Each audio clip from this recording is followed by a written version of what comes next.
하나님 말씀 보겠습니다. 계시록 13장입니다.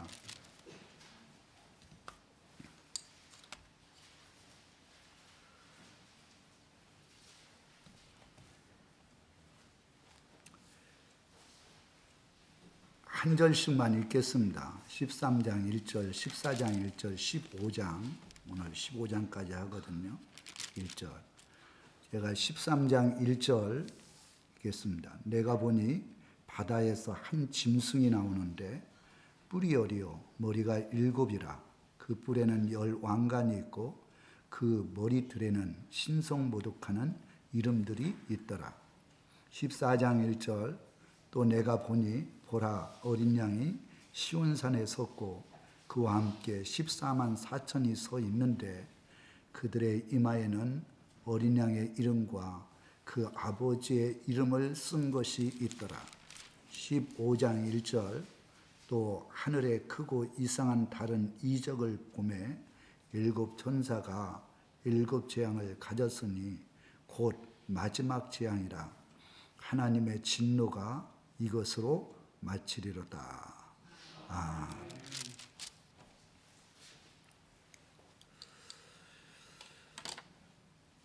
저희들은 이 계시록을 한번 그냥 듣고 잊어버릴 때가 많이 있거든요.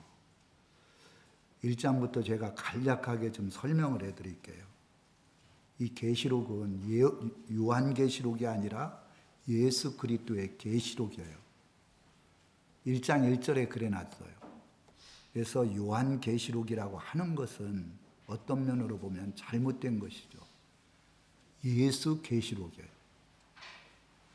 그래서 예수님이 직접 말씀을 하셔서 기록해갖고 지금 이 교회까지 전하게 됐거든요.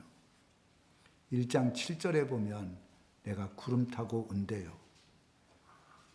여러분 구름 타고 오는 걸 믿습니까? 하나님 나라에 믿습니까? 진짜 이 계시록에는 4장 5장이 하나님의 나라에 요한이 끌려가서 그 본 것들을 그대로 기록을 해놨거든요. 20, 21, 22장 5장에 걸쳐서 천국에 대한 것이 너무너무 아름답게 기록된 거예요. 여기 마가목이 있잖아요. 이게 마가목이라고 하더라고요. 근데 정말 삐딱삐딱하게 생기고 가시도 있고 그러는데 이 마가목의 이 열매가 굉장히 귀한 열매래요.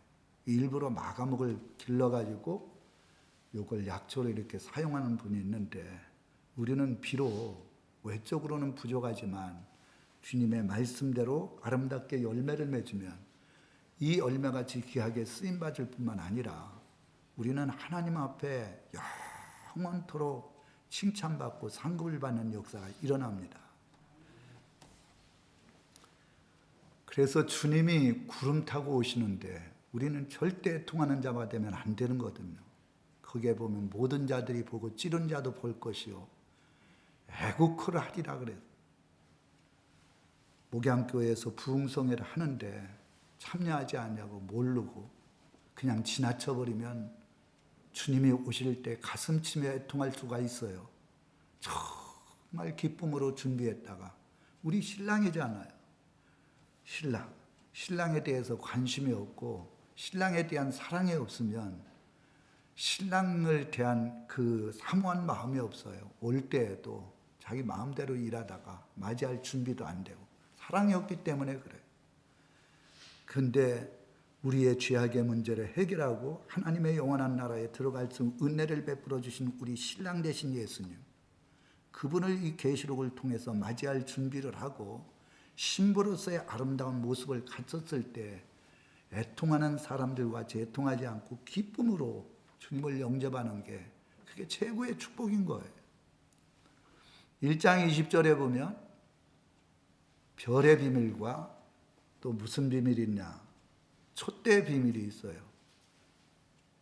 주의 종들도 하나님 앞에 귀하게 쓰임받다가 주님의 나라의 첫째 부활에 참여해서 주님의 나라의 왕권의 행사를 하는 주의 종이 있어요. 저는 정말 그런 종이 되길 원하거든요. 그런데 하나님 앞에 평생 사역을 하고 떨어진 종이 있어요. 마지막에 하나님 앞에 심판받는 종. 히브리서 6장 4절로 6절에 보면 이래 놨어요. 하늘의 은사를 맛보고 성령을 체험한 자들도 예수 그리스도를 부인하고 이 마지막 때 타락한 자는 다시 회개가 안 된대요. 성령을 받으면 다 천국 들어가느냐? 히브리서 6장 그걸 부인하고 있어요. 그래서 이 계시록에는 그렇구나, 교회 안에 성도들이 성령을 받고 믿음 안에 행한다래도 계시록의 말씀을 잘 알지 못해서 하나님 앞에 결국은 심판을 받는 그런 성도들이 있구나. 그 심판을 받는 성도들이 누구냐? 짐승, 적그리스도의 세력, 용의 세력이 시험을 하고 미혹을 해버리면 말씀에 대해서 잘 알지 못하다가 하와가 타락을 해서 아담까지 다 에덴 동산에서 쫓겨나가지고 고통을 당한 것처럼 그렇게 된단 말입니다. 그러니까 정말 계시록을 하는 목사님들, 하나님은요, 이 계시록을 전하는 주의 종들을 환난의 때 다 보아줄 뿐만 아니라 순교의 자리에 들어가면 3일 반 후에 들림받을 수 있도록 한다는 거예요. 그래서 붙들림 받은 종이 돼야 돼. 목사님들도 지옥 갈 수 있다는 거예요. 저는 천국과 지옥 제가 거제에 있을 때도 여러 번 초청해서 들었어요. 아마 5번. 그런데 하나같이 하는 말씀이 지옥에 가니까 권사님, 장로님, 주의 종들, 교단의 총회장들, 내로나른 분들이 지옥에서 고통당하는 모습을 다 봤다 그러더라고요. 우리 교회에도 천국 지옥에 대한 간증 몇 번 했어요. 우리 교회에 나오고 있는 최세영 강도자가 천국 지옥 본 거 우리가 들었잖아요. 그리고 이전에 목사님이 3일 동안을 천국과 지옥에 대한 간증을 했어요. 그분들 똑같이 그런 얘기를 하는 거예요. 장로라고 지옥 안 갑니까? 권사님이라고 지옥 안 갑니까? 목사님이라고 지옥 안 갑니까? 갈 수가 있다는 거예요. 예수 믿으면 다 천국 가는 게 아니라 주님의 뜻대로 믿어야 되는 거예요. 그래서 1장 20절은 하나님 앞에 붙들림 받되어서 쓰임받다가 주님의 나라에서 왕권의 축복을 받는 목사가 있는 반면에 하나님 앞에 떨어져서 영원한 심판받고 지옥의 먼 밑둥이에 들어가는 그런 주의 종들도 있다는 거예요. 마태복음 24장 45절로 보면 충성되고 지혜로운 종은 때에 따라 양식을 나눠주는 종이라 그랬어요. 지금이 어느 때입니까? 주님 오실 때가 정말 가까웠거든요. 그래서 이 계시록의 말씀이 지금 이 마지막 때에 주님 오실 때가 가까운 이때에 전해져야 할 말씀이거든요. 이런 종이 복이 있대요. 이런 자들에게 하늘의 권세를 다 맡기겠대요. 왕권을 주신다는 거예요. 그러니까 충성되고 지혜로운 종이 누구냐? 계시록의 말씀을 증거하는 주의 종이거든요. 그리고 충성된 성도가 누구냐? 그 계시록의 말씀을 증거하는 목회자의 말씀을 잘 듣고 순종하는 종. 이 종들이 이 마지막 때에 복이 있는 종이다. 이렇게 말씀했어요. 근데요, 그 밑에다가 이렇게 계시록의 말씀을 증거하는 종을 비판하고 주님이 오늘 오신다는 믿음을 가지고 매일같이 주님을 맞이할 준비를 해야 되는데 주님 지금 오지 않는다. 이래가지고 세상과 짝하고 세상적인 방식으로 목회하는 종들, 악하고 게으른 종이래요.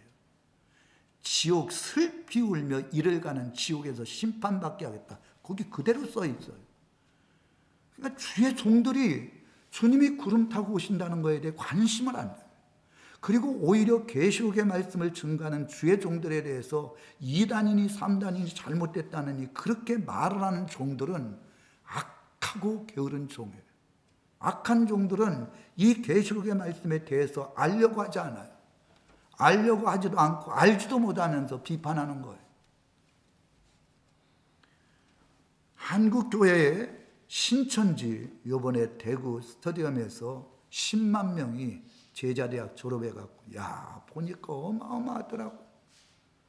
그 밑에 위에 꽉 찼잖아요. 그 사람들이 다 이단이거든요. 그분들이 이단성에 왜 이단이라고 하냐면 지금 예수님이 이 땅에 재림했다는 거예요. 천년왕국과 같은 그런 하나님의 나라가 이루어졌대요. 그리고 이만이라고 하는 총회장 그분이 보혜사래요. 그분을 통해서만이 계시록을 알 수 있대요. 그럼 저는 뭐냐고, 계시록을 전한 저는 이만희 씨 제가 직접 본 적도 없고 간 적도 없어요. 그런데도 이 계시록의 말씀을 다 깨닫게 줘가지고 이 증거는 저는 뭐냐고. 난 그분한테 배운 적이 없어요. 신천지 교육 한 번도 간 적이 없어요. 그 보혜사가 바로 이만희 씨라고 하는 그 자체가 틀려먹은 거예요. 이 이단들이 하는 습성이에요. 교단에 그 이끌어가는 그 지도자, 그분만이 진리의 말씀을 전하고 딴 사람은 진리의 말씀을 전하지 않는데, 그거 지금 천년왕국과 같은 하나님의 나라가 임했으면 지금 우리나라 보세요. 이게 하나님의 나라가 임한 겁니까? 거짓말하는 인간들이 너무나 많아요. TV에 보면 정말 거짓말을 밥 먹듯이 해요. 누가 뭐라 그래요? 우리가 TV에서 자주 보는 분들 알잖아요. 그런데다가 마귀 사탄이 얼마나 교회에 역사하는지 몰라요. 마귀가 우르르 하는데 이게 천년왕국이 이루어지고 하나님의 나라가 이루어졌습니까? 정말 잘못된 거예요. 그래서 제가 이야기를 했잖아요. 우리 교회에 신천지에서 2명이 왔어요. 하나는 신천지를 잘 가르치고 설명하는 사람, 하나는 이 계시록에 잘 모르는 사람. 제 사택까지 올라왔고 목사님 좀 뵐까요? 야, 참 대단하다. 목회자한테 평신도가 계시록을 가르쳐 주려고 온 거예요. 그래가지고 왜 그러냐 그랬더니 잠깐 얘기 좀 한다니 내가 내려왔어요. 그랬더니 신천지요. 그래서 알고 있는 거 다 나한테 얘기해봐라. 내가 배우겠다. 그래서 그랬더니 한 20-30분을 얘기를 하더라고. 다 얘기했나. 그러고서는 제가 그때부터 1시간 가까이 얘기했어요. 1장부터 22장까지 계시록을 다 얘기를 했어요. 그리고 거기 계시록을 잘하는 분한테 제가 중요한 것들을 물어봤어요. 뭘 물어봤냐? 6장에 나오는 흰말, 붉은 말, 검은 말, 그리고 청황색 말, 그리고 준 사람이 낙원에 가서 하나님 앞에 큰 소리로 부르짖는 것, 그리고 이 마지막 때, 마지막 심판 때 일어난 일들, 이거에 대해서 좀 설명을 해봐라. 그랬더니 갑자기 제가 물어보니까 당황한 거예요. 왜 그걸 모르냐? 이게 굉장히 핵심적인 것이고 중요한 것인데 왜 모르느냐? 그리고 이 마지막 때 환란이 일어나기 전에 황충의 재앙이 있는데 그 황충의 재앙이 있을 때 믿음의 사람들이 어떻게 하며 또 후 3년 반에 환란이 일어날 때 말씀 앞에 온전히 순종한 사람이 어떻게 되느냐? 몰라요. 그래갖고 제가 1장부터 다 1시간 동안 설명해 줬어요. 그랬더니 이러더라고요. 나 목사님 같은 분 처음 봤어요. 왜 처음 봤는데? 기존 교회에서 이렇게 계시록을 알고 있는 목사님 처음 봤대요. 정말 저랑 이 교리가 다르다 그래도 목사님 최고래요. 그렇게 목회하십시오. 안녕히 계세요 하고 갔어요. 왜 신천지에 많은 장로님, 권사님들이 왜 넘어가느냐? 기존 교회에서는 목사님들이 설교하는 건 뻔한 거예요. 다 들으면 하면 아까지 알아. 벌써 서론을 얘기하면 결론이 다 나와 있어. 또 듣고 들어가죠.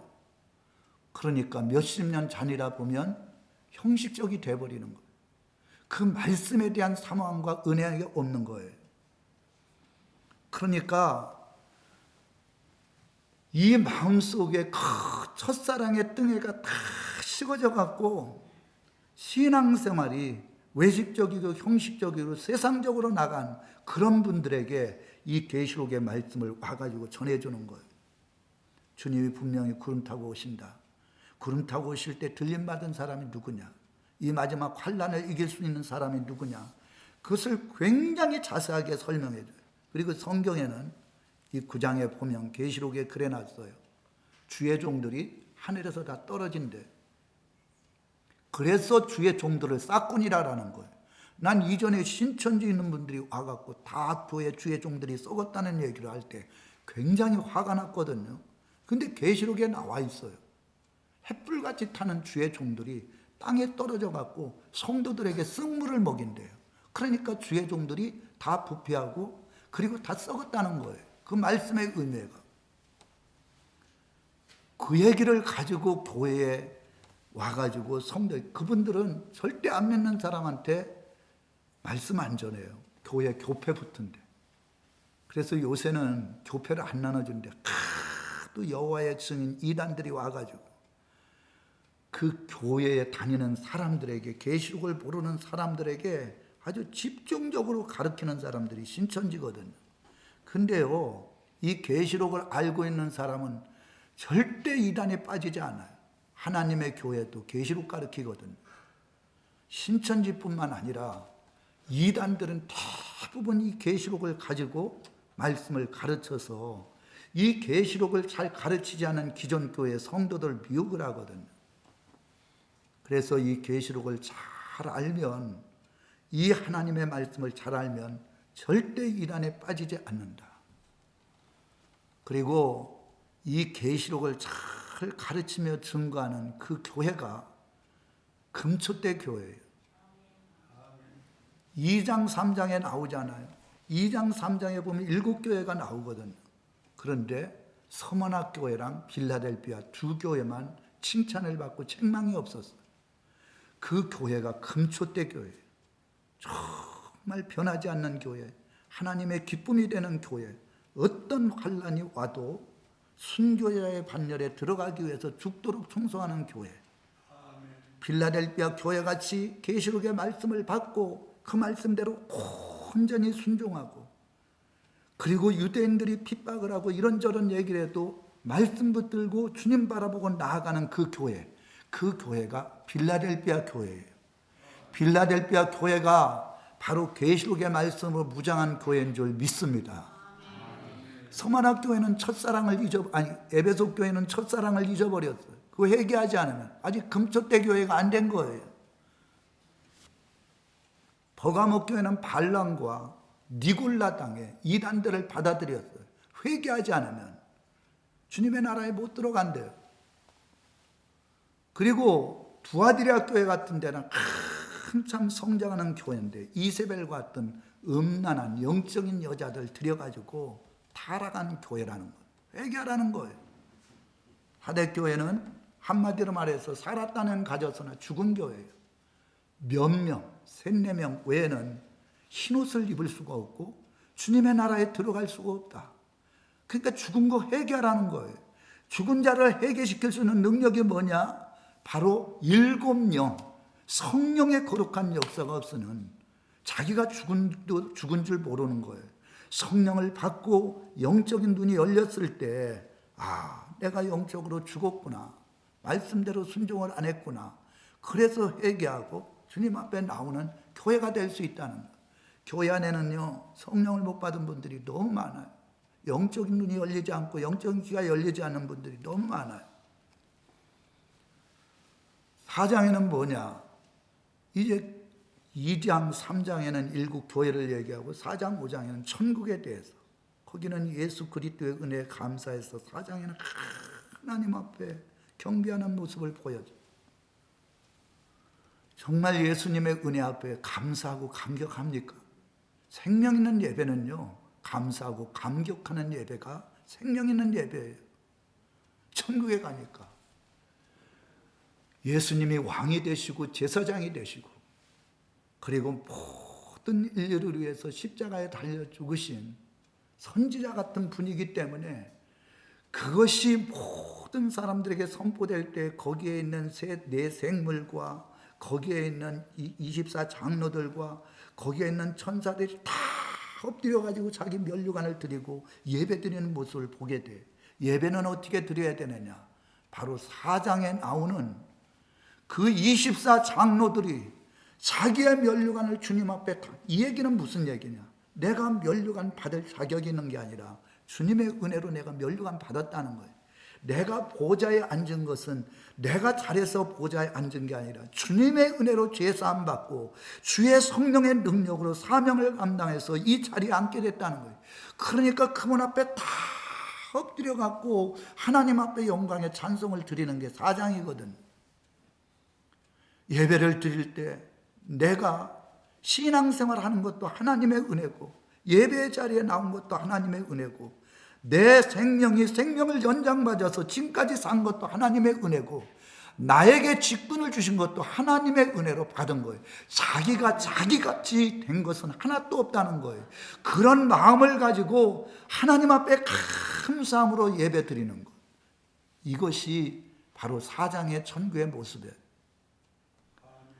그런데 이런 생명 있는 예배를 드리는 성도들이 없다는 거예요. 제가 봤을 때 적어도 예배를 예배답게 드리기 위해서 제가 오늘도 5시 반에 나왔어요. 그때부터 여기서 기도를 했어요. 1시간 반, 7시니까 1시간 반 전에 나온 거예요. 왜 제가 일찍 나와서 기도해야 되냐 그렇게 얘기를 하냐면, 저는 절대 기도를 통해서 성령이 감동해 주지 않으면 내 마음이 두려워서 말씀을 못 전해요. 그건 지식적인 메시지지 성령이 감동한 말씀이 아니거든요. 새벽에도 항상 1시간 이상을 하나님 앞에 기도하고 새벽 예배 몇 명 안 나오지만 이 예배는 주님이 받으시는 거예요. 사람이 몇 명 나오냐 그게 중요한 게 아니라 제가 주의 종인데 제가 주님 앞에 바로 설 때 하나님께서 기뻐해 주시는 거거든요. 그게 11장에 나와 있어요. 성전과 제단과 그 안에서 경배하는 자들, 이들을 측량해서 내가 보호해 주겠다는 거예요. 예배 잘못 드리는 사람, 예배에 하나님이 측량해서 벗어난 사람, 이런 사람은 안 믿는 이방인들과 같이 후 3년 반에 적그리스도에게 맡겨갖고 심판을 하겠다, 이렇게 말씀을 해주고 있어요.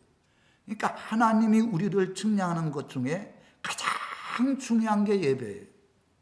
근데 한국교회 성도들이 참 평양 장대교에서 이제 성령의 운동이 일어났거든요.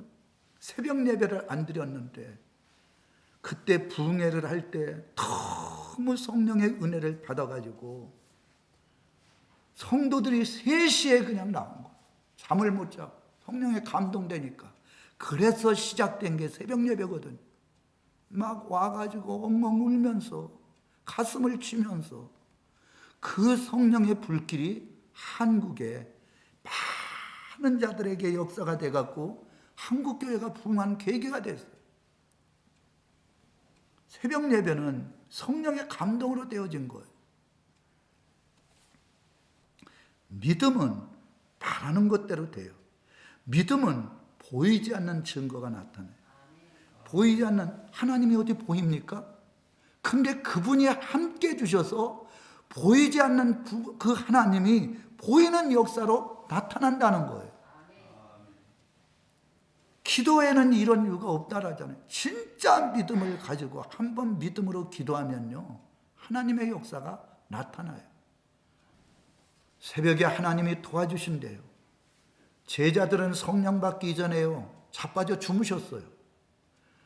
예수님이 항상 새벽에 일찍 일어나서 조용한 곳에 가서 하나님 앞에 예배드리고 하나님과 관계를 가질 때 제자들은 새벽 예배 한 번도 드리지 않았어요. 심지어는 십자가를 앞에 두고 베드로, 요한, 야고보 데리고 정말 이제 내일이면 십자가에 달려서 죽어야 되잖아요. 그걸 다 알고 있는 주님께서 얼마나 처절하게 기도했는지, 땀방울이 핏방울이 되도록 기도할 때도 제자들은 가가지고 조금 있다 다 잠잤어요. 예수님께서 베드로에게 얘기를 했어요. 너 나를 3번이나 부인하면서 저주하면서 부인할 것이다. 가룟 유다는 나 팔아먹을 것이다. 말씀했어요.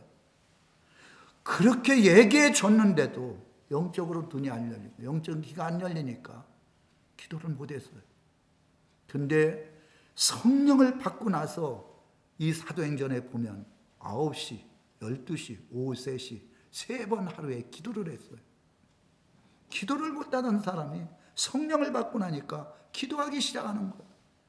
성령의 충만한 은혜를 받으면요, 정말 예배에 생명을 걸 수밖에 없어요. 예배 드리는 시간이 너무나 좋은 시간이고, 예배 드리고 기도하는 시간이 다 응답받으니까 너무나 귀한 시간이거든요. 성령을 못 받으니까 예배 드리는 시간이 마치 도살장에 끌려가는 소같이 그런 생각을 가지고 있어요. 그래, 이 마지막 때는 모이기를 싫어해요. 모이기.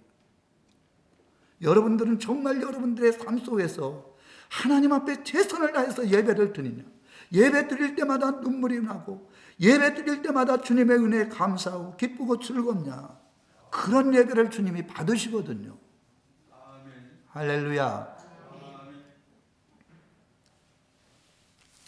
그런데 예배 다 뭉개졌어요. 주일날 딱 한 번 예배, 수예배도 안 드리고 새벽 예배도 안 드리고 그래놓고 직분을 맡았대.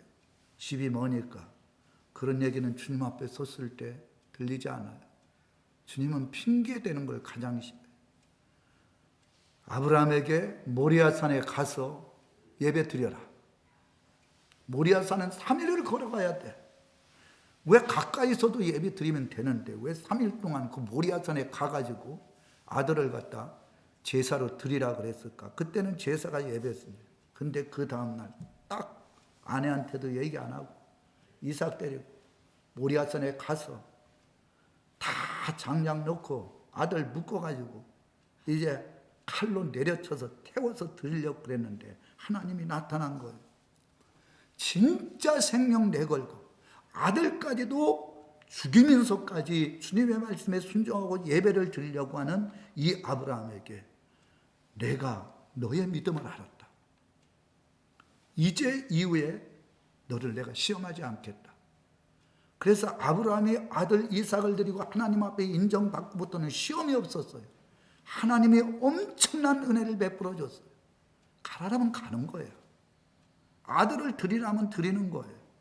예배가 그렇게 중요한 거예요. 그때 제사를 드리는 이 아브라함, 그 제사를 주님의 뜻대로 순종하면서 드렸던 그 아브라함에게 최고의 믿음의 조상으로 축복해 준 거예요. 아멘.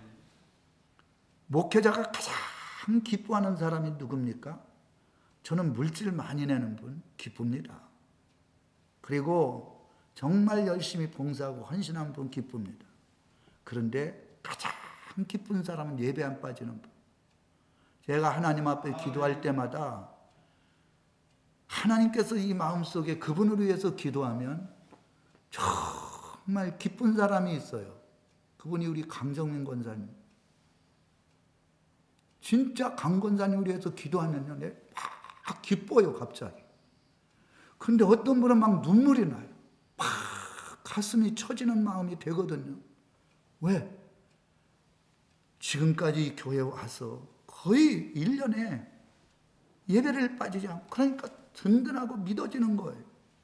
그러니까 기도할 때마다 이 영혼에, 그리고 예배를 정말 예배답게 드리거든요. 말씀도 잘 듣고 기도도 하고.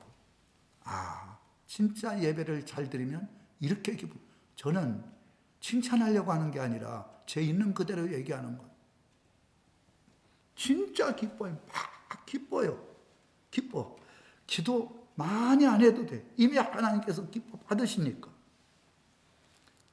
하나님께서 주의 종의 마음속에 그 사람을 위해서 기도할 때 내 마음속에 기쁨이 있고 내 마음속에 벅찬 감동이 있으면 그 사람은 끝난 거예요.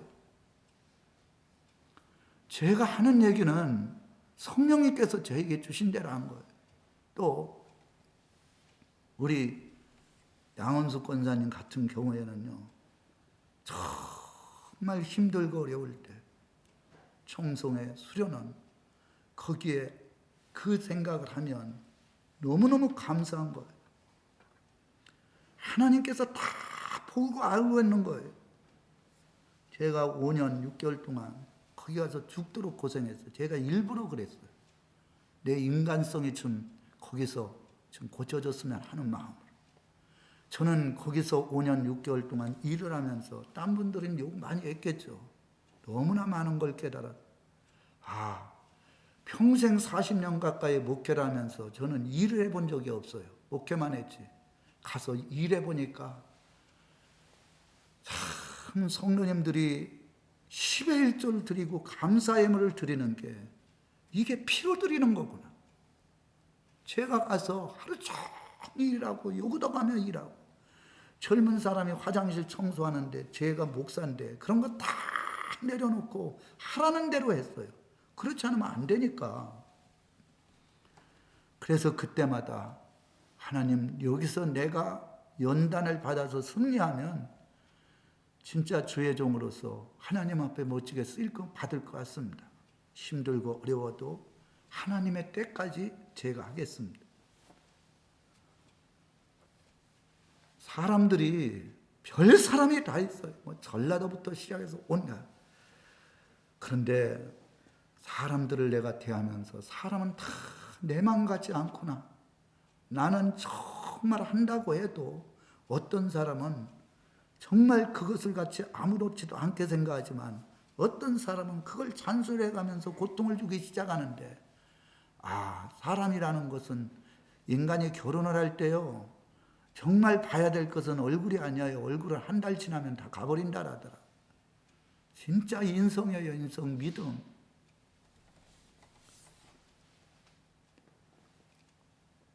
그래서 5년 6개월을 다 제가 하나님 앞에 채우고, 이제 그때부터 계시록 신학교를 하게 되고 목회를 하게 이제 본격적으로 하는데, 지금도 하나님 앞에 감사한 거예요. 거기서 5년 6개월간 있으면서도 그 예배당이 있잖아요. 새벽에 캄캄한데 예배당까지 제 숙소에서 그까지 가는데 한 150m, 200m 가까이. 진짜 무서워요. 불 하나 없는데. 근데 또 항상 일어나면 거기 가서 성도들 없는데 내가 잠잘 수도 있어요. 그렇게 하지 않았어요. 하나님 앞에서. 힘들고 어려우니까 또. 그리고는 가서 하나님 앞에 눈물을 흘리면서 간절하게 기도하고 그렇게 하고 보낸 세월이 있는데, 하나님께서 거기서 그렇게 새벽 첫 시간을 드리고 기도하면서 너무나 많은 은혜를 하나님이 베풀어 줬어요. 할렐루야. 아멘. 제가 우리 성도님들한테 얘기를 하는 거는, 저는 항상 주일날에도 1시간 반 전에 와요. 어떤 분이 이런 얘기 하더라고요. 목사님이 항상 5분, 10분 늦는 거, 그건 목사야만 안 돼요. 그거는 정말 하나님 앞에 주의 종으로서 주의 종이 될 사람이 아니에요. 성도들이 11시에 오는데 주의 종이 5분, 10분 와? 그건 하나님 아버지를 한마디로 경휼히 여긴 거예요. 진실한 주의 종이라면 정말 예배 드리기 전에 성도들을 위하여 기도하고 예배를 위하여 기도하고 성령의 인도하심을 위하여 역사가 될 수 있도록 기도하는 종이 돼야 돼요. 새벽에도 마찬가지예요. 수요일 날도 1시간 반 전부터 와가지고 부르짖어 기도를 해요. 그렇게 하지 않으면 제가 이 마음속에 기쁨이 없어요. 예배를 인도할 수 있는 그런 은혜가 안 돼요. 하다 보니까 제가 1장부터 하다 보니까 지금 여기까지 나오는데, 어쨌든 이 마지막 때 계시록 11장, 11장은 22장의 중간이에요. 그리고 측량을 한대요. 그리고 거기에 보면 후 3년 반으로 하나님이 넘길 사람은 예배를 예배답게 드리지 않는 사람, 힘들고 어려워도 우리가 이 땅에 사는 날 동안 하나님 나라의 상급을 쌓고 하나님이 기뻐하시는 이 예배 얼마나 주님이 귀하게 여기는지 몰라요. 그러면 건강의 축복도 주고 영혼의 은혜도 베풀어 주셔 영적인 눈을 열어주시고 하나님의 음성도 들려주시고 그리고 믿음으로 기도한 것들이 응답되는 역사가 일어나는 거예요. 할렐루야. 그래서 오늘 참석하신 모든 분들은 새벽 예배 꼭 나가시고 하루의 첫 시간 그러면 건강해집니다. 그리고 새벽에 첫 시간 나가가지고 예배를 드릴 때 주님의 은혜에 감사해서 내가 나된 것도 주님의 은혜에 감사하고 살아 숨쉬는 것도 감사하고 저에게 목사가 된 것도 감사하고 말씀을 증거할 수 있도록 은혜 준 것도 감사하고 이렇게 감사하면서 예배를 드릴 때 하나님께서는 그 믿음의 역사에 주시거든요. 12장에 가보면 이제 13장 좀 있으면 할 것인데 해를 입은 여자가 나와요. 이 마지막 때 교회는 어떤 일을 해야 되느냐? 해가 뭐예요? 계시록의 말씀이에요. 계시록의 말씀으로 무장시킨 교회가 돼야 된다는 거예요. 해를 입은 여자 나오고 거기에 뭐라 그랬느냐? 이제 12장에는 하늘에서 용이 떨어져 버린 거예요. 용의 역사가 12장에 나와요. 미가엘 이 천사장과 싸워가지고 이 용이 땅에 떨어졌는데 땅에 떨어져가지고 어딜로 역사하느냐? 해를 입은 교회, 계시록이라는 교회에 달라붙어가지고 이 말씀으로 무장한 사람을 시험으로 넘어뜨리기 위해서 역사하는 게 12장에 나와 있어요. 그런데 계시록을 무장한 사람은 용이 누구냐? 저 중국에 가면 전부 빨간 데다 붉은 용이라 그랬어요. 중국은 완전히 마귀 사탄이 지배하는 공산국가예요. 용은 실제 있는 짐승이 아니에요. 이 성경은 12장 9절에 마귀, 사탄, 귀신 이게 붉은 용이래요. 그래 용이 하여간 이 종말의 복음을 증거할 14만 4천 명과 같은 두 증인 같은 종들을 막 죽이려고 하다 안 되니까 해를 입은 여자, 성도들, 이 말씀으로 무장한 이 성도들을 해하려고 하니까 하나님께서 보호해 주시고 막아줘 갖고 이기지 못하니까 그 용, 그 마귀 사탄이 누구에게 역사하느냐? 남은 자들, 계시록을 알지 못하는 자들, 이런 자들에게 역사하니까 펑펑 다 넘어지는 거예요. 그래갖고 마귀 사탄한테 져서 마귀가 원하는 대로 후 3년 반에 들어가서 적그리스도의 경비하고 666을 표를 받는 게 13장에 나와 있어요. 왜 계시록을 해야 되느냐? 이 계시록을 하면 용, 짐승, 거짓 선지자 이게 666이에요. 6이라는 숫자는 완전한 수에 하나가 못 미치는 건데 이게 마귀의 숫자거든요. 마귀는 예배를 드리지 못하게 해요. 계시록의 말씀을 듣고 순종하지 못하게 끊임없이 방해해요. 이거를 이기고 믿음으로 나가는 자가 바로 이 마지막 때 환난을 이길 수 있는 믿음의 종들이에요. 할렐루야. 그래서요, 해를 입은 여인. 해를 입은 여인이 뭐예요? 여자는 신부를 얘기해요. 성도들을 얘기해요. 해는 뭐예요? 강하게 이 어둠 세상 속에 빛을 비추는 이 계시록의 말씀이에요. 이 말씀으로 무장한 사람은 아무리 마귀 사탄이 역사한다 할지라도 절대 마귀 사탄 때 속지 아니하고 승리한다는 것. 그런데 계시록의 말씀을 알지 못하는 복음만 알고 있고 예수만 알고 있는 성도들은 이 성경에 그래놨잖아요. 오늘 이 13장 한번 이 9절에 보겠습니다. 13장 7절 한번 보겠습니다. 또 권세를 받아 성도들과 싸워 이기게 되고 성도들과 싸워 이겼대요. 여기에 짐승한테 져버리면 끝입니다. 후 3년 반에 이미 넘어갔어요. 왜 넘어갔느냐?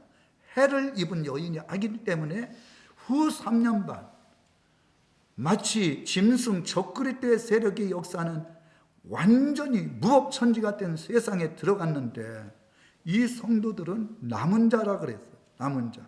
우리 한번 12장에 보겠습니다. 12장 17절. 이거는 반드시 알아야 되거든요. 용이 여자에게 분노하여 돌아가. 용은 12장 9절에 보면 큰 용이 내어쫓으니 옛뱀, 곧 마귀라고도 하고 사탄이래요. 이 용이 해를 입은 여자, 여기에 막 위에 13절부터 보면은 역사를 했는데 하나님께서 보호해 주셔서 이기질 못한 거예요. 그리고 두 증인 같은 주의 종들에게 역사하려고 그랬는데 두 증인들이 그 역사 앞에 절대 지지 아니하고 생명을 바쳐 종말의 복음을 증거하다가 순교의 자리에 들어갔거든요. 그러니까 세 번째로 이 용, 마귀 사탄이 누구에게? 여자에게 분노하여 돌아가서 그 여자의 남은 자손이라 그랬어요. 그 여자의 남은 자손이 누구냐면 해를 입은 여자는 이미 보초에 갔고 이 계시록의 말씀에 대해서 무장하지 않는 남은 자, 하나님의 계명을 지키며 예수의 증거를 가진 자, 이들과 더불어 싸우려고 바다 모래 위에 섰더라 그랬는데 13장 7절에 보니까 결국 이 성도들과 싸워 이 마귀 사탄이 이기게 됐다 이렇게 말씀을 했어요. 결국은 마귀 사탄한테 치면 마귀에게 미혹을 당하고 이 마귀에게 미혹을 당하면 절대 하나님 앞에 보함을 받을 수가 없어요. 그래서 후 3년 반 무신론 적그리스도가 지배하는 거기에 들어간 거예요. 지금 이 13장을 제가 증거하면 여기 한번 1절에 보겠습니다. 내가 보니 바다에서, 이 바다는 세상을 얘기를 해요. 바다는요 잔잔할 때도 있지만 태풍이 오면 굉장히 요동쳐요. 12장, 11장, 8장, 9장 쭉 보면 이 세상이요 공산주의 사상이 들어가고 주의 종들이 떨어져 갖고 쓱물을 먹이고 큰 환난과 어려움인 이 바다에 이제 짐승이 땅으로부터 올라온 거예요. 용은 하늘에서부터 패해갖고 이 땅에 왔고 짐승이 바다에서 나온대. 이 바다는 땅이라 그랬어요. 세상을 얘기를 해요. 세상에서 인간이 나와갖고 뿔이 열이요. 뿔은 이 짐승의 세력을 도와주는 10나라예요. 머리가 7이다. 이것은 지금까지 이 세상을 마귀 사탄이 지배하는 애굽, 아수르, 바벨론 7번째가 바로 이 적그리스도의 세력이라는 거예요. 그러니까 가장 강한 10개국이 도울 뿐만 아니라 그리고 이 세상을 지배하려고 하는 그런 땅에서 나온 사람이 바로 적그리스도의 세력인데 그것이 이 세상을 완전히 지배하려고 나온 존재라는 거예요. 그 뿔에는 10왕관이 있고 10왕관이 있다는 것은 승리자에게 주는 왕관이잖아요. 잠시 승리하는 것 같아요. 왜? 세상을 다 지배했으니까. 그러나 주님이 올 땐 패배라는 거는 머리들에는 신성모독하는 이름이 지가 하나님이래요. 그리고 하나님에 대해서 대적을 하는 거예요. 신성은 예수님이고 하나님이거든요. 그래서 적그리스도가 나타나면 10나라가 도와가지고 이후 3년 반 동안 완전히 세상을 다스리는 권세를 받게 되는 거예요. 내가 본 짐승은 표범과 비슷하고 표범이 얼마나 아름답고 빠르고 멋있습니까? 그런데 그 안에는 사람을 잡아먹잖아요. 표범도 아주 간교하다는 거예요. 겉으로는 아름다운데 그 안에는 사람들에게 치명상을 입히는 그런 고통을 가져다주는 짐승이라는 거예요.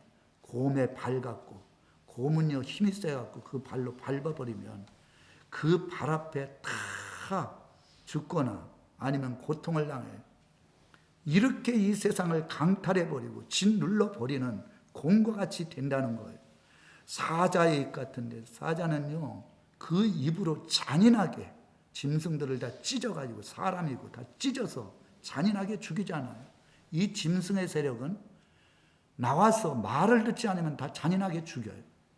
그리고 다 곰과 같이 사람들을 억압해버려요.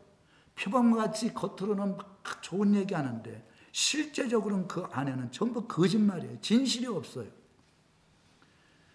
그의 머리 하나가 상하여 죽게 된 것 같더니 그 머리 하나가 이미 1917년 10월 달에 공산주의가 볼케비치 혁명으로 인해 갖고 공산주의가 3분의 1이 된 거예요.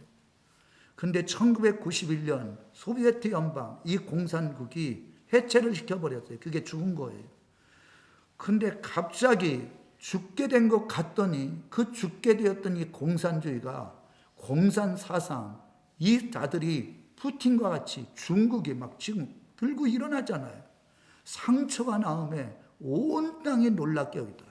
이미 공산주의는 다 해체된 줄 알았는데 이 공산권에 있는 자들이 지금 시진핑도 대만 먹고 홍콩 먹고 다 그러잖아요. 러시아도 이전에 14개국이 있었는데 그거 다 하나로 연합하려다 지금 우크라이나 싸우는 거예요. 죽었다가 다시 공산주의 국가를 만들고 있어요. 그거를 지금 말씀하고 있는 거예요. 그러니까 적그리스도의 세력이 나타나기 일보 직전에 있는 것을 보여주는 거예요. 용이 짐승에게 권세를 다 줬어요. 이 용은 사탄 마귀거든요. 그 사탄 마귀가 짐승에게 권세를 주니까 이 적그리스도는 완전히 마귀 사탄, 사람으로서 마귀 사탄이 지배하는 사람이에요. 그래가지고 하나님을 대적하고 하나님 아버지를 농락하는 존재가 이 적그리스도라는 세력이라는 거예요. 그런데 이 적그리스도의 세력이 어떻게 하느냐, 다 이거 설명해 줄 수는 없고 이래놨어요. 이 권세를 받아 성도들과 싸워서 완전히 성도들을 굴복시킨 거예요. 계시록을 운영하지 않는 사람들.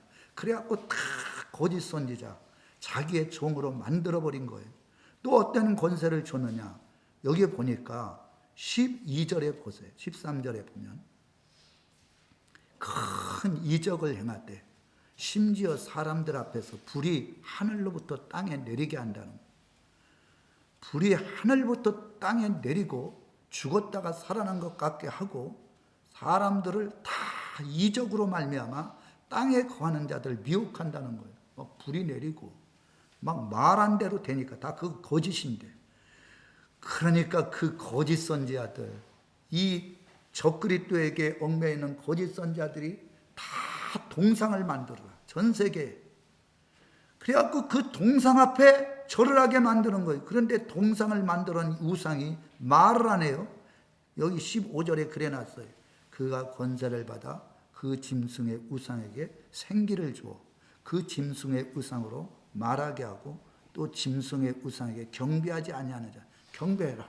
경배하지 않으면 잔인하게 죽어버리니까 다 경배하게 된다는 거예요. 이때 성도들과 싸워서 이기게 됐다는 것. 이때는 성령의 역사가 없어진 거예요. 후 3년반에 들어가면 전 3년반 1260일 지금 이렇게 복음을 증거하고 계시록에 증거하는 것은 아직 적그리스도가 안 나타났기 때문에 그래요. 이때가 지나서 후 3년반에 들어가면 그때는 성령의 역사가 없어지고 주의 종들이 다 순교에 들어가서 들림받기 때문에 그래서 성경에 보면 물이 없어 가람이 아니고 양식이 없어 주림이 아니라 하나님의 말씀을 듣지 못한 기갈이라. 그때가 언제냐? 후 3년반 때 정말 계시록의 말씀을 듣고 싶은데 주의 종들이 이런 현상들을 보고 좀 분별해 갖고 해주면 좋겠는데 들을 수가 없는 거예요. 그 종들은 다 들림받아 갖고 혼인잔치를 열고 있는데 말씀을 들을 수가 없죠. 그리고 성령의 역사는 다 떠나가고 짐승이 지배하는 3년 6개월간의 권세를 준 거예요. 그러니까 그때는 다 가가지고 경배하지 않으면 죽으니까 우상 앞에 경배하면 주님께서 14장에 보면 다 지옥 형벌로 심판하겠다 그랬거든요. 그러니까 안 하면 죽이니까. 그리고 안 할 수가 없는 거예요. 이 사람에는 성령의 역사도 없고. 그리고 표를 받지 않으면 매매를 못하게 된대요. 근데 믿음의 사람들은 이거 걱정할 필요가 없는 게 후 3년 반에 들어가기 전에 하나님께서 12장, 우리 한번 12장 보겠습니다. 12장 6절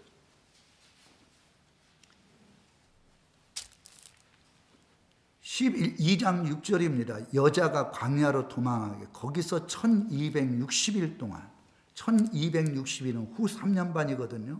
짐승이 지배하는 완전히 무법천지고 하나님의 역사가 없는 그런데 하나님께서 양육하기 위하여 하나님께서 예비하신 곳에서 보호해주겠다는 거예요. 누가? 해를 입은 여자. 해를 입은 여자. 이 여자는요, 해를 입고 정말 종말의 복음을 증거케 하는 그런 종들을 배출한 교회예요. 지금 쭉 읽어보면 1260일 동안 하나님께서 예비처에서 보호해 주겠다는 거예요. 14절에도 그게 나와요. 그 여자가 큰 독수리로 두 날개를 받아, 큰 독수리 두 날개는 성령의 거룩한 역사예요. 광야 자기 곳으로 날아가 거기서 그 뱀의 낯을 피하여 한 때와 두 때, 반 때를 양육받는다는 거예요. 이거는 절대 마귀 사탄이 손을 댈 수 없는 장소.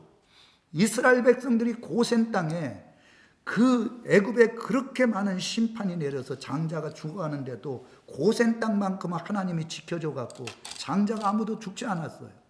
하나님이 보호해 주시는 그 장소에서 엄청난 이 세상에 환란이 임할 때, 짐승 적그리스도의 세력이 지배할 때 하나님이 보호처에서 양육을 하고 보호해 주시겠다는 거예요.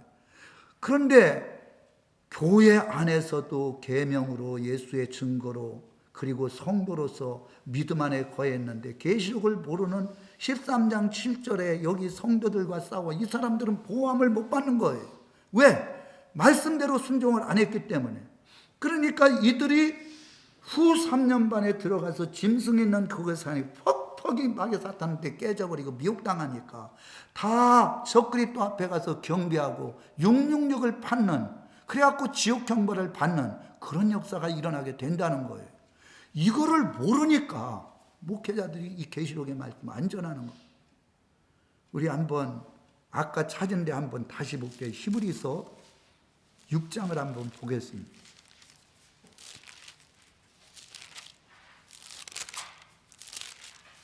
히브리서 6장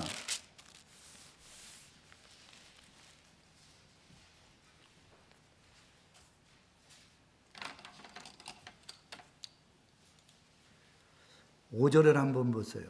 여기 4절, 이 말씀이 그냥 기록된 게 아니에요. 한번 빛을 받고 하늘의 은사를 맛보고 성령에 참여한 바 되고 성령을 받았어요. 하늘의 은사, 성령의 은사도 나타나요. 하나님의 선한 말씀과 내세의 능력을 맛보고도 다, 내세가 어디요? 천국 아니에요. 그 능력, 그 은혜를, 은사까지 다 받았어요. 근데 타락해버렸어요. 성령 받아도 타락할 수 있어요. 다시 새롭게 하여 회개할 수 없나니. 이는 그들이 하나님의 아들을 다시 십자가에 못 박아 드러내놓고 욕되게 합니다. 다시 회개가 안 되는 거예요. 성경에 보면 죄가 7장 마태복음에 보면 뭐라고 나와 있어요? 주여, 내가 선지자 노릇 안 했습니까? 귀신 쫓아내지 않았습니까? 권능의, 이 사람에게도 성령의 역사가 일어나서 귀신도 쫓아내고 병도 고쳤어요. 그런데 불법을 행한 자에 내게서 떠나가라 해서 타락한 거예요. 하나님 뜻대로 안 한 거예요. 여기 아까 성도들 마찬가지예요. 이 사람도 성령을 받았으니까 성도가 됐겠죠. 신앙생활 잘했겠죠. 근데 주님은 분명히 말씀을 해. 해를 입은 여인이 되라. 계시록의 말씀을 읽고 듣고 지켜라. 예언의 말씀, 이 계시록의 말씀은요 1.1에 또 변함없이 이루어진다는 거예요. 계시록에 관심이 없어. 그러니까 하나님께서 이들을 보호해 준다고 하는 이 말씀, 이것을 믿지 아니하고 그 계시록 안에도 나 천국 갈 수 있어, 얼마든지 이 마지막 때 들림 받을 수 있어, 이렇게 한 분들은 그게 아니라는 것을 보여주고 있는 거예요. 마귀 사탄과 짐승과 싸워서 져버리면 어떻게 됩니까? 후 3년 반으로 넘어가는 거예요. 생명 있는 예배를 드리지 않는 자들은 다 후 3년 반으로 넘어가는 거예요. 넘어가면 그때에는 진짜 하나님의 말씀대로 순종한 사람은 예비처에서 3년 6개월 동안 보호받기 때문에 거기 안 넘어가는 거예요. 거기에 넘어간 사람은 계시록의 말씀을 알지도 못하고 순종하지도 못하고 해를 입은 연인이 아니기 때문에 영적인 분별력이 없는 거예요. 용이 뭔지, 짐승이 뭔지, 거짓 선자가 뭔지, 지금이 이게 무법천지인지 그리고 순교의 자리에 들어갈 수도 없어요. 성령의 역사가 떠났는데 어떻게 주님을 위해서 순교의 자리에 들어갑니까? 성도들과 싸워서 다 마귀 사탄한테 지는데. 그러니까 생명책에서 지워진다는 거예요. 타락한 자들은 다시 얘기해, 타락하는 순간 생명책에서 지워지는 거예요. 그래서 출애굽기 23장 23절에 보면 하나님 앞에 죄를 짓는 자는, 진짜 성령을 받고 하나님의 자녀가 된 자들이 타락해서 회개하지 않는 자들은 내 책에서 지워버리겠다 그래요. 어떤 분들은 얘기를 합니다. 한 번 생명책에 들어가면 절대 지워지지 않고 성령을 받으면 끝까지 타락하지 않는다. 성경이 지금 쓴 게 뭐예요? 이게. 그리고 주여 주여 하는 자면 다 천국 못 들어간다 그러죠. 그리고 행함이 없는 믿음은 다 이 환난의 바람에 넘어진다. 은사를 맛보고 성령에 참여한 바 되고 하늘의 내세의 능력을 맛보고, 그리고 타락한 자들, 말씀대로 살지 않는 그 타락한 자들은 다시 이렇게 안 된다는 거예요. 그게 이 말씀인 거예요. 하나님의 말씀은 1.1획도 변함이 없어요. 그러니까 지금 계시록의 말씀을 받으라는 거예요. 지금 이렇게 주의 종들이 전할 때 이 말씀으로 무장하라는 거예요. 할렐루야. 아멘. 무장해야 그게 말씀이에요. 내가 지금 하는 얘기가 아니라 말씀이에요. 그래서 이 계시록은요, 안 믿는 사람들에게 증거하는 게 아니에요. 교회의 쭉정이들을 알곡으로 만드는 게 계시록.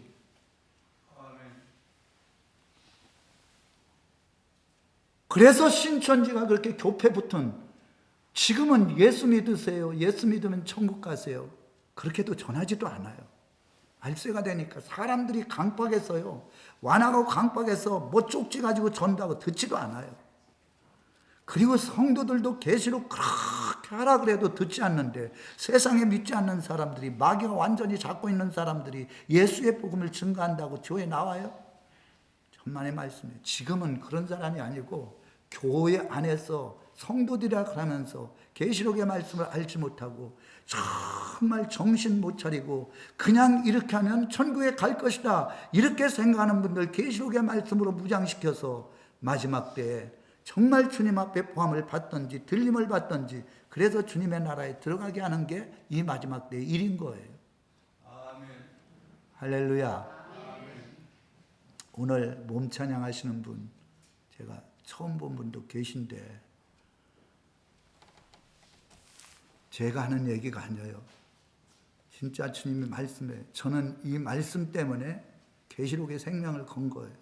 근데 거듭거듭 얘기하지만 목사님들한테도 제가 정말 간절하게 얘기하거든요. 듣는 사람이 없어요. 이 얘기를 다 해줘요. 제가 마태복음 24장 45절 그건 몇 번 전했어요.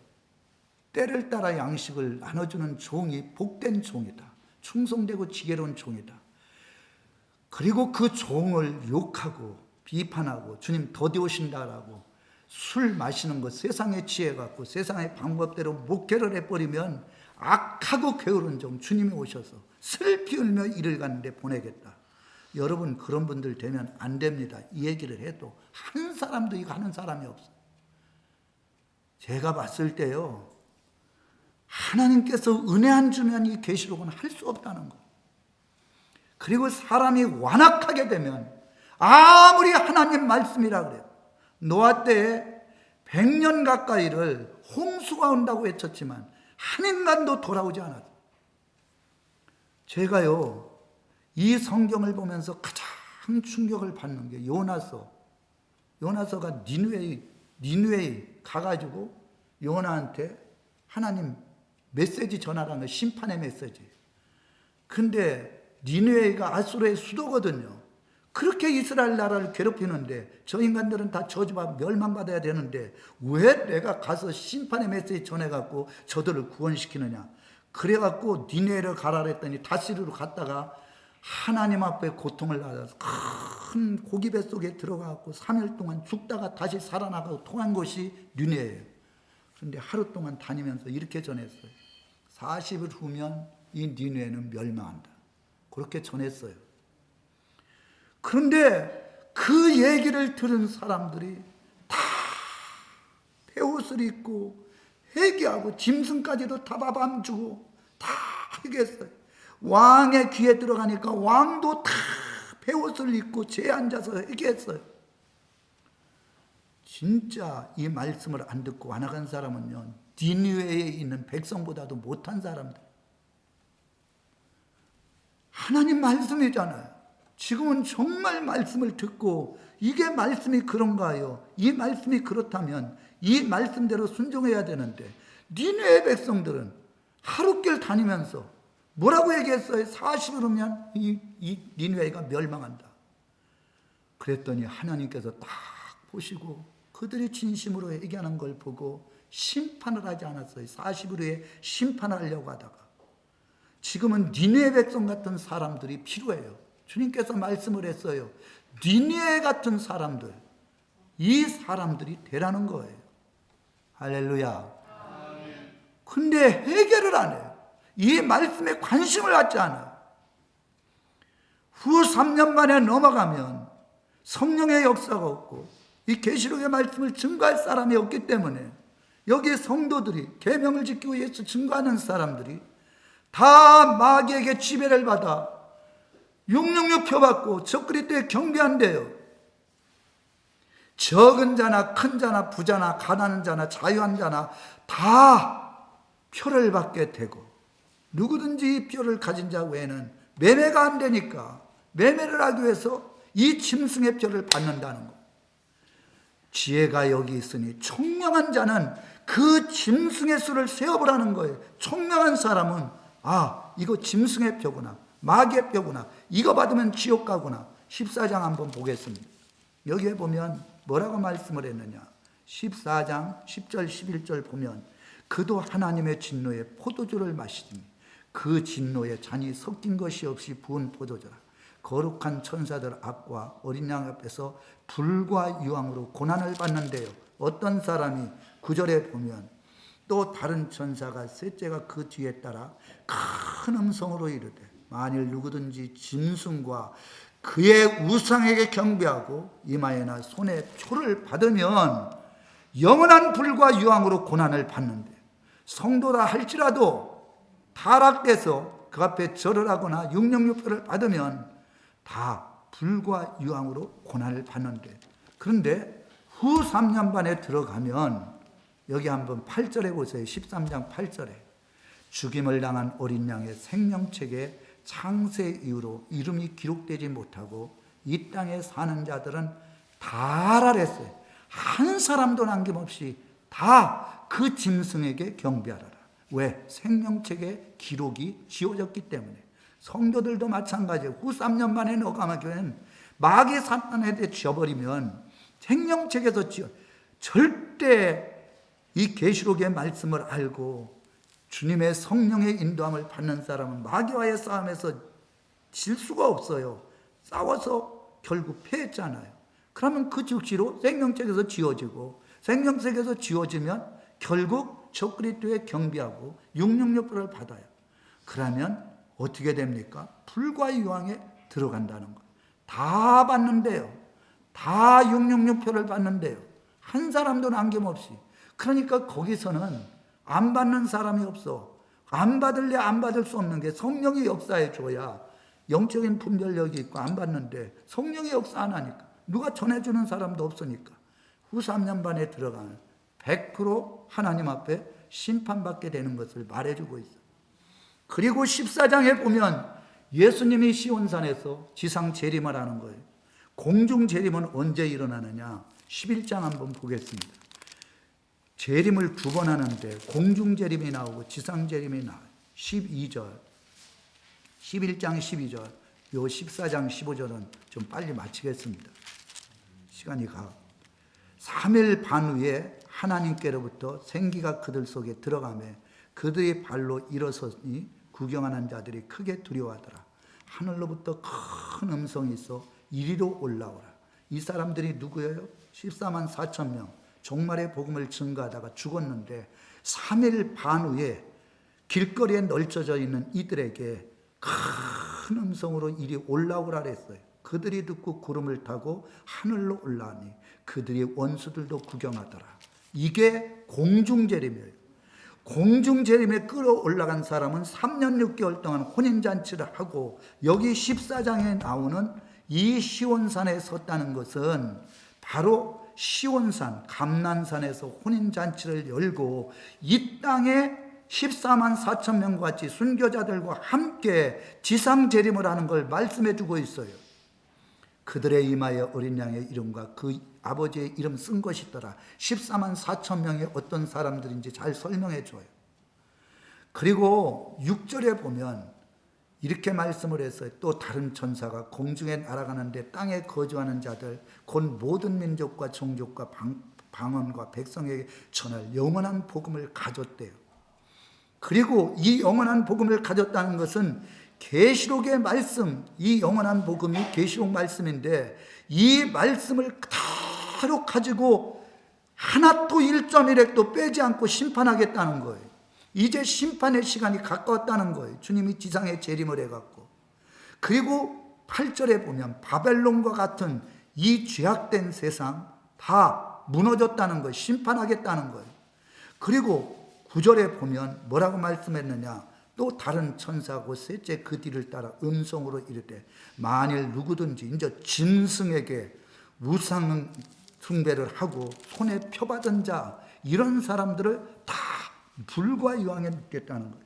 세상에 믿지 않는 바벨론 같은 세상 다 무너지고 심판하고, 또 하여간 믿다가 타락해 갖고 적그리스도에 경배하고 666표를 받은 사람들은 다 불과 유황으로 고난을 받겠다. 지금 천사의 손에 영원한 복음 계시록의 말씀이 들려져 있어요. 그 말씀 그대로 심판하겠다는 거예요. 그 고난의 연기가 세세토록 올라 11절에 그래놨어요.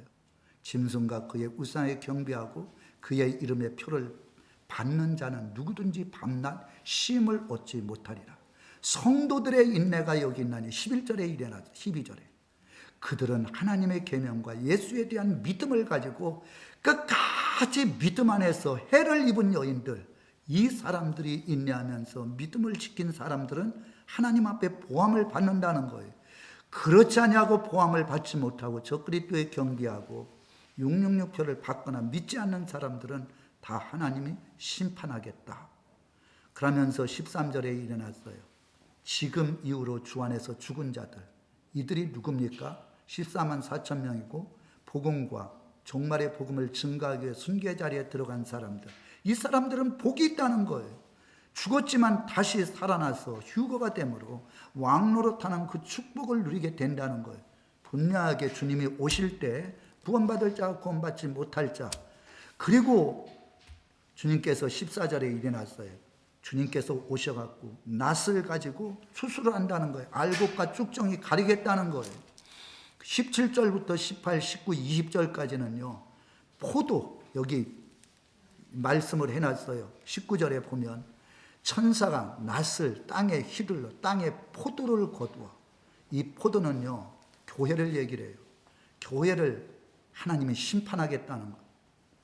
보함을 받지 못한 자들, 주여 주여만 하고 있는 자들, 외식적인 자들, 하나님 앞에 말씀대로 살지 않는 사람들, 이런 사람들을 다 거두어서 하나님의 진노의 큰 포도주틀에 넣어버리겠다는 거예요.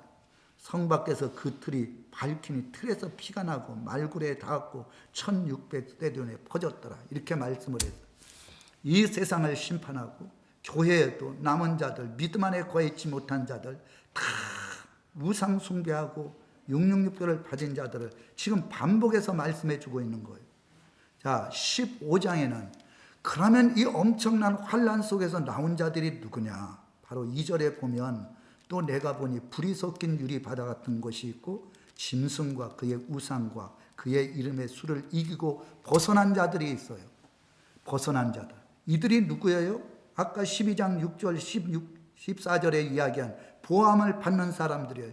이 사람들이 3년 6개월의 이 모든 불과 같은 심판이 이루어지는 이곳에서 보함을 받다가 나와가지고 하나님 앞에 영광을 돌리는, 찬송을 드리는, 그리고 예배 드리는 이것을 말씀해 주고 있어요.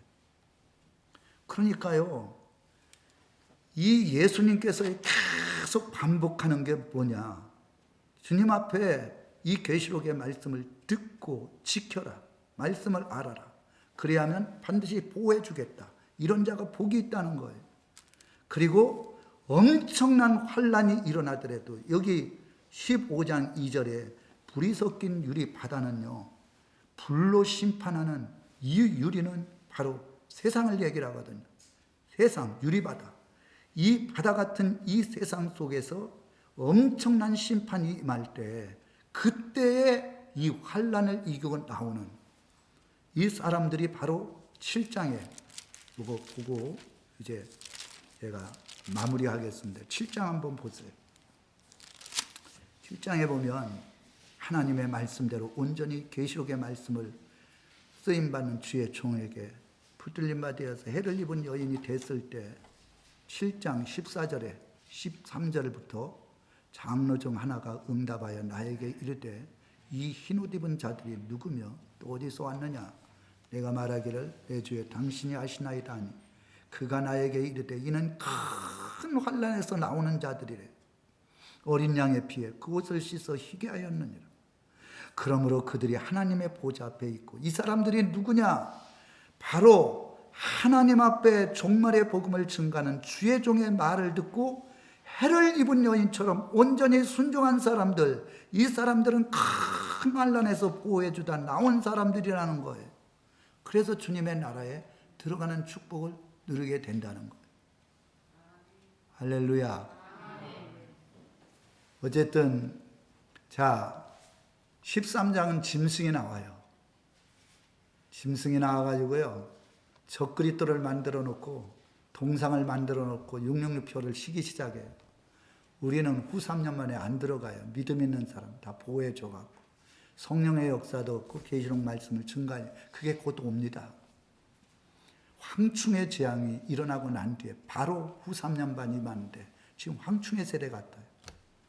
선한 것을 악하다거라, 진실 거짓말이라라, 거짓말을 진실로 얘기하는 세대.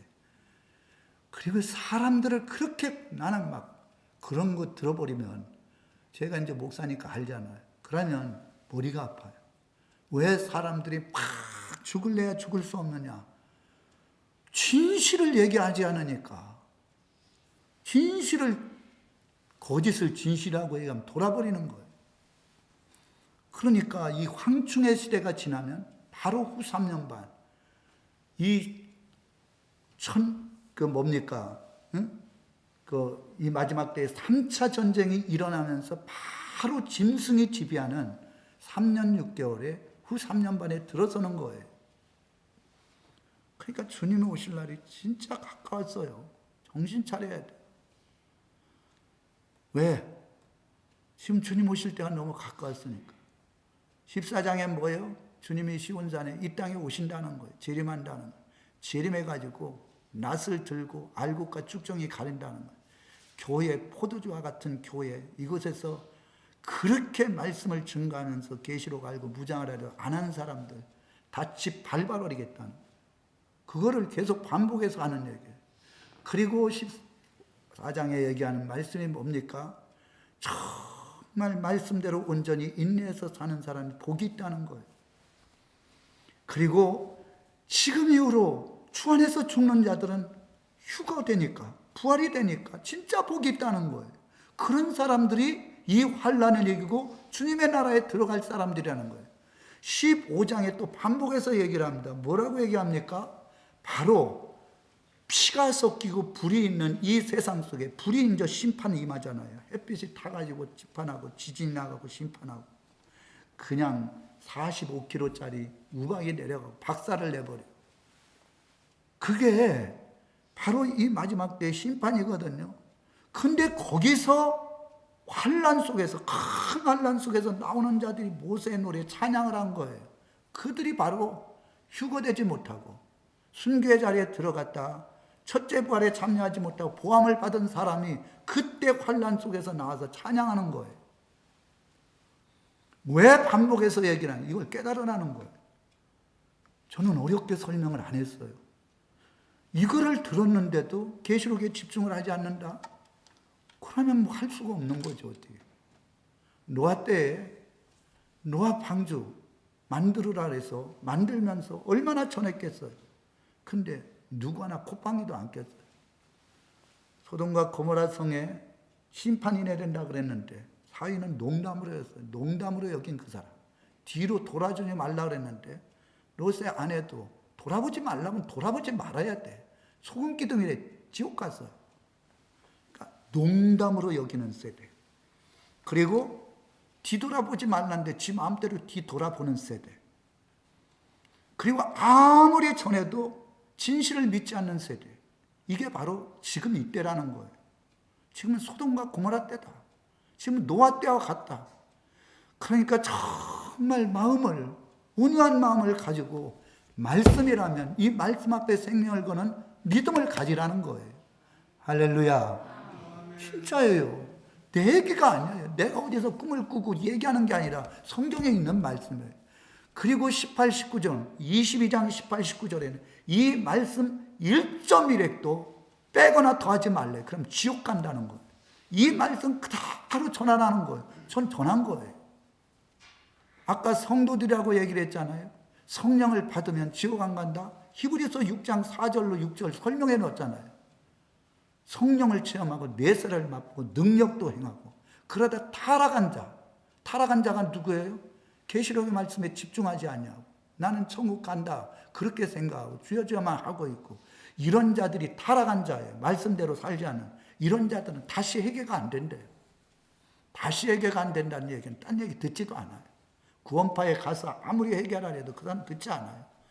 회개는 한 번이면 끝난다고 얘기를 해요. 저 신천지에 가서 아무리 얘기를 해도 듣지도 않아요. 왜? 그 마음속에 마귀의 인이 박히면 듣지를 않는 거예요.